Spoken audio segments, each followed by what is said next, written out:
Welcome friends to our discussion from Affirmations for Self-Healing by Swami Kriyananda, and our topic today is sharing. Let us read what Swami Kriyananda ji says about this topic. He writes, "True happiness is found not in possessions, but in sharing what one has with others. Thus is one's self-identity expanded as he learns to live in and enjoy a greater reality. People who gladly share with others feel themselves bathed by a constant inner stream of happiness. Sharing is the doorway through which the soul escapes the prison of self-preoccupation.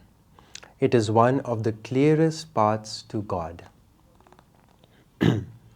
Swamiji puts it so beautifully. It is one of the clearest paths to God. And aren't we seeking a clear path to God, my friends? So let's explore some of the thoughts that Swamiji has shared with us. I come from, before I was serving my Guru full-time here at Ananda Delhi, I come from a startup background in technology. And as I was getting into that ecosystem, you might say, there are some ideas, some principles which pervade the business world, which are not necessarily dharmic or spiritual. And one of the main principles that people usually follow is, if you don't work hard enough, someone else will. And everywhere you go, people are asking you, what is your competitive advantage? How are you better than others? How can you guarantee that you can steal the market share from this company or that company? And while all that may be valid in the context of business, it does not teach us the true value of sharing. Very few companies embody this principle of sharing, and therefore this attitude percolates in the culture of many organizations, where the organization, of course, is fighting for itself in the market, but the employees within the organization are also fighting amongst themselves, trying to keep what is theirs protected from everyone else and not sharing it with others. And we feel that it is wise even to try to protect ourselves as much as we can from other people, our time, our possessions, our money, our relationships, and so on and so forth. But it was a huge contrast for me when I came to Ananda, and where people are naturally giving. Everyone is a meditator and they are on the spiritual path. And to sustain ourselves as a work, as an organization, as a spiritual movement, we have to work, we have to serve, we have to earn money also to provide for the needs of the work. But all the businesses, all the projects that we have at Ananda are based, you can say, on the value of sharing. The value of sharing your time with others, your friendship, your money, and many other things. I remember that Ananda Sangha, when it was in the US, the devotees had opened a bookstore, which was, I believe, the East-West bookstore. And there, the bookstore, as you can probably guess, after e-books and Kindles and whatnot, the bookstores all across the nation took a big hit over the years. But this bookstore was really doing well. And the reason was that everyone, all the staff in the bookstore, would treat the customers as their friend. They wouldn't see the customers as a means of attaining money or as an opportunity to sell as much product as they can, but they were really concerned for their well-being. And that is what attracts people. When we share with others what we have, we attract prosperity ourselves, we attract the right opportunity. All of us, to be happy, we seek self-expansion, we seek an expansion of our awareness, of our consciousness, but we seek that self-expansion through outward means, through possessions, through getting a bigger house, getting a bigger car, accumulating more money, traveling to new places, meeting more and more new people. And while that satisfies us temporarily, we are always seeking the next thing. We are never satisfied because a true expansion of consciousness can never be achieved outwardly. In Education for Life, which is a philosophy Swami Kriyananda developed on the basis of Paramhansa Yogananda's principles for education, he gives us a principle of happiness. And he says, happiness increases in direct proportion to the expansion of empathy and in inverse proportion to the contractive density of self-affirmation. I'll say that again. Happiness increases in direct proportion to the expansion of empathy and in inverse proportion to the contractive density of self-affirmation. That seems like a very complex definition in the sort of words that are being used, but there is a deep, deep philosophical truth in the statement.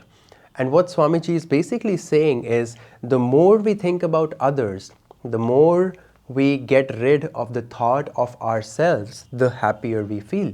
And it seems counterintuitive, but anyone who has contributed to charity, anyone who has done volunteer work, anyone who has children or has cared for some family member or a friend selflessly knows the kind of joy that Swamiji is mentioning. If you have children or if you have friends who have children, you would see that the entire reality of the parents is centered around the child. And they are never thinking in terms of what they have to do, the work that they have to do, when will they sleep, when will they eat. They are always thinking of the child first. And that is why, mothers feel, and also fathers feel so much happiness in caring for the child, because in that care, in that love, the thought of our own self goes away. And when that thought of our own selves goes away, we feel an expansion of our awareness, our empathies, and therefore that gives us happiness. A lot of the times in every situation, if you monitor yourself, you will see that you are always thinking of your own likes and dislikes, of what you want, of how you would want the world to be different. But the moment the thought of the self is gone, all the likes and dislikes and the stresses and the anxieties go away with it. Because Yogananda ji said the ego is the linchpin, the ego is the center, the cause of all our suffering. And when the ego is removed, which is to say when the thought of a separate identity is removed, then we experience true joy. And that is the opportunity that sharing gives us. And that is why Swamiji writes, sharing is one of the clearest paths to God. So let's put that into practice, friends. Why don't we take a minute? You could pause the video or you can do this after the video. Let's take a few minutes to think how we can share something with others selflessly today. It could be our time, it could be our money, our possessions, or just praying for others and sending them good energy. But whatever it is, think every day to share something with others. All of our projects and businesses that we do at Ananda also put these principles into practice, and whether it's energy-wise, time-wise, or money-wise, a very good practice to help us develop an attitude of sharing is tithing. Tithing simply means donating 10% of whatever income you receive back to the source of your inspiration. And that could be a spiritual path, that could be any social organization. Wherever you receive inspiration from, you tithe back to the source as a way of saying that whatever you have accomplished has been possible through the grace of God or through the inspiration that you have received from a certain source. And when you give back to the source, when you share with others what you have, it creates a cycle of prosperity. It keeps the money moving. And money is nothing but energy. Swami Kriyananda ji often said that first, of course, money is nothing but energy. And if you try to hoard energy, if you try to hoard it for yourself, then it blocks the flow of energy. Think of a flowing river, right? A river is fresh, vibrant, it's flowing. But if you think of a stagnant pond, which has the water in the pond has been stagnant for months and months, it grows green, it grows stale, the water is dirty. And so it's the same concept with our energy, our resources, our money. The more we share, the more we open ourselves to a flow of more abundance, and the more we contract, the more we hoard our possessions, our time, our money, the more we block the flow of prosperity, of happiness. So if we let the flow going, then we find, as Swamiji says, people who gladly share with others feel themselves bathed by a constant inner stream of happiness. And we don't want to block that stream of happiness by trying to keep what is ours for ourselves. Yogananda ji said that God did not give us the resources that we have to just keep them for ourselves. He has given these resources to us so that we may share with others.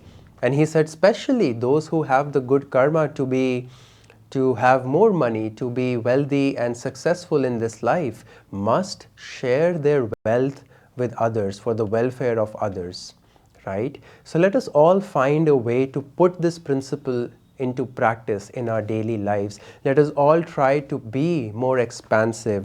Let us all try to escape, as Swamiji says, the prison of self-preoccupation. And the more we do that, the more we find that the universe takes care of us in unimaginable ways, because we are acting as a channel of generosity, of love, of sharing for all our human brothers and sisters. So let us practice the affirmation that Swamiji has given to us for sharing. Let's sit up straight, focus our gaze and awareness at the spiritual eye, and let's affirm together first out loud with a lot of energy. What I give to others, I give not away. For in my larger reality, it remains ever mine. I am happy in the happiness of all. What I give to others, I give not away.